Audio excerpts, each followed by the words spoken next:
Bonjour les Capricornes, je vous souhaite la bienvenue pour cette guidance sentimentale du mois de juin 2021. Alors je procède de la façon suivante. À gauche, je vais aller voir vos énergies dans la vie sentimentale. À droite, pardon, celle de votre autre. En dessous, l'énergie du lien et au-dessus, l'issue de la relation. Donc, bien évidemment, il s'agit d'une guidance sentimentale générale. Pour les guidances individuelles, vous avez mes coordonnées en barre d'informations. Et puis, voilà, c'est tout. Si la vidéo vous plaît, n'hésitez pas à liker, à vous abonner. Merci beaucoup. Alors, l'as de bâton, l'étoile, arcane majeure, génial, et le cavalier d'épée. Alors, c'est possible de ce côté-ci que, je précise, hein, vous pouvez vous retrouver de ce côté-là, donc vous pouvez changer en fonction de ce qui fait le plus écho avec ce que vous vivez actuellement. De ce côté-ci, donc, pour moi, vous venez d'une situation où vous avez déjà dû vous battre, remettre en question beaucoup de choses, trancher certains liens éventuellement.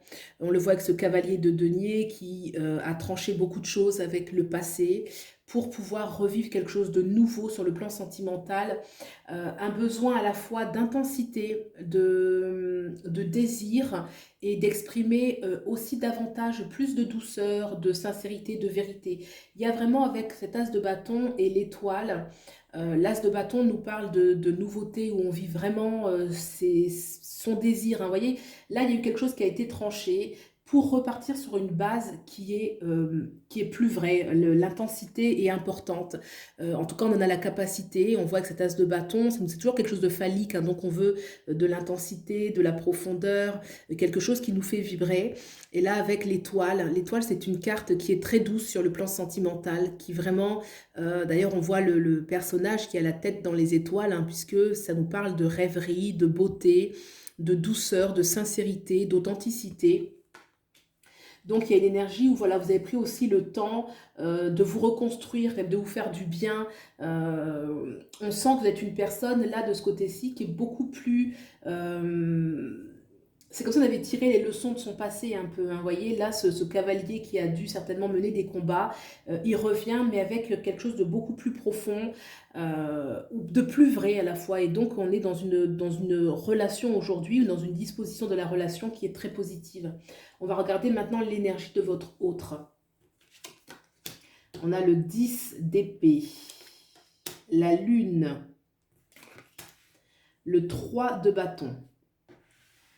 Alors, déjà, le 10 d'épée, de ce côté-ci, regardez les deux cartes comme ça, qui vont aller ensemble. Donc, le 10 d'épée, c'est une carte qui parle de blessure sur le plan sentimental, quelque chose où on s'est senti trahi, où on s'est senti blessé, où on y a laissé peut-être dans la symbolique, hein, on y a un peu laissé bah voilà, la vie, hein, on voit l'autre qui est en train de clairement de le tuer. Donc c'est une carte sur le plan sentimental qui parle de souffrance, de blessure, quelque chose qui a fait mal. La lune à côté va, elle, parler d'émotions, hein. Les émotions ont dû être très fortes, quelque chose qui, du coup, a apporté une certaine angoisse. Et le personnage qui est là, donc votre autre ou vous, si en fonction de là où vous vous retrouvez, il y a quand même une notion de... Oui, de blessure, hein, bien sûr, et puis du coup de doute. Hein, la lune, c'est celle qui va nous parler des émotions. Donc là, dans le cadre, à côté du 10 d'épée, il y a des émotions qui sont quand même fortes, qui peuvent être angoissées, où on peut avoir peur de s'engager, oui, de s'engager pleinement. Donc il y a une sorte, vous voyez, la lune, c'est la nuit, donc on est encore un peu... la relation, c'est comme s'il y avait une énergie un peu en sommeil où les choses, on a du mal vraiment à se dire que voilà, ça va aller. Donc l'énergie, elle est assez forte, c'est une arcane majeure, plus le 10 d'épée comme ça au centre. Et pour autant, on a cette magnifique carte qui va apporter un peu de soleil, qui est le 3 de bâton. Le 3 de bâton, on voit clairement que ce personnage tourne le dos. Il tourne le dos à ce qu'il a vécu, il est déterminé, il regarde loin devant, sur l'autre rive, puisque il est décidé à vivre quelque chose d'autre, hein, de clairement... pour cela, ça demande un peu de travail. Le 3 de bâton demande aussi un peu de travail, de rester focalisé sur cette renaissance qui va être symbolisée par les petits bourgeons qui sont en train de pousser sur les bâtons. Donc il y a quand même une énergie de renouveau et vraiment une nécessité de tourner définitivement, j'ai envie de dire, le plus possible, le dos à cet épisode qui a été douloureux et de rester bien focus sur l'autre rive, puisque là, on notera qu'il n'est pas encore sur l'autre rive, hein, mais en tout cas, il y est prêt. Donc vraiment, rester bien focalisé de ce côté-ci. Donc pour moi, de ce côté-ci, il y a quand même de la... il y a de la souffrance, mais il y a quand même cette belle énergie de renouveau. On voit qu'il y a beaucoup plus d'élan, beaucoup plus de confiance en soi. On va regarder le lien dans la relation. J'ai la roue, génial. Et le 3 de coupe. Bon, et bien ça c'est bien. Donc déjà dans le lien, il y a une capacité de tourner la page dans ce lien. Vous voyez, la roue de fortune. Et puis il y a la chance, une notion de chance, de plaisir, de bien-être, quelque chose qui fait du bien, qui permet de, oui, de passer à autre chose, de définitivement tourner la page et surtout d'aller vers une nouvelle page qui va être belle, agréable, où il y a une égalité dans les échanges, il y a une sincérité, il y a de la légèreté aussi, il y a de la communication, il y a du plaisir, il y a de l'amusement, de la gaieté. Donc dans le lien qui vous unit déjà, c'est quelque chose qui est gai, quelque chose qui fait du bien et où on devrait se sentir porté vers une énergie nouvelle, porté vers quelque chose de nouveau qui vient, qui est plein de promesses hein, finalement, qui est plein de promesses. Alors on va regarder tout de suite l'issue de cette relation. Et on a j'allais dire le pape, non, c'est l'empereur. Et le 8 de coupe. Alors, dans l'issue de la relation, effectivement, l'empereur parle de stabilité, parle de quelque chose de concret, de durable, de fiable. On peut compter l'un sur l'autre avec l'empereur. C'est une carte de l'empereur, c'est un personnage qui est stable, qui est fiable, qui est responsable. Donc, il y a une notion de responsabilité qui est forte. Le 8 de coupe à côté... Je pense que si si vous franchissez, j'ai envie de dire, cette étape avec je ne sais pas pourquoi je veux dire le pape alors que c'est l'empereur. Le pape, souvent, ça augure le mariage, etc. Mais c'est l'empereur, on n'a pas encore le pape.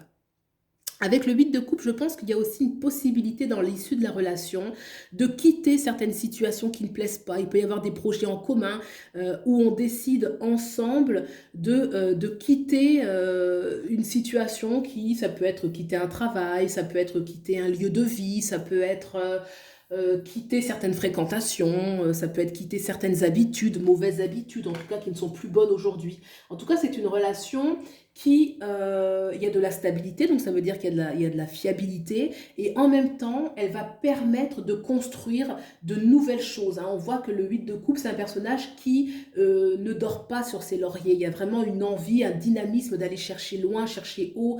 Il y a une énergie d'exigence un petit peu avec le 8 de coupe, où on va justement gravir la montagne. Ça me fait un peu penser d'ailleurs au Capricorne. Vous voyez, elle part, il y a des montagnes derrière parce qu'on veut atteindre d'autres sommets, on veut quelque chose de plus grand encore.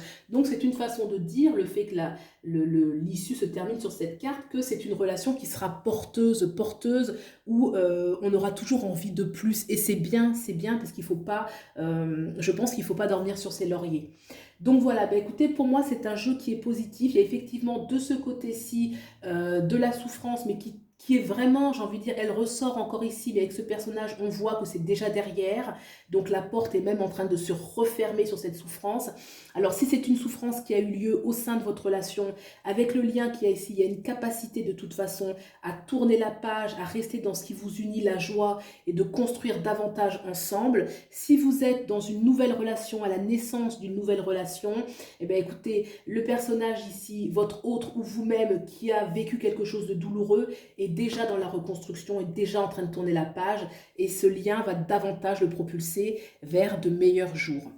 Eh bien écoutez, j'espère que ce tirage vous a plu. Si c'est le cas, vous pouvez me le dire dans les commentaires, liker, vous abonner. Je vous remercie beaucoup et puis je vous souhaite le meilleur et je vous dis à bientôt. Au revoir.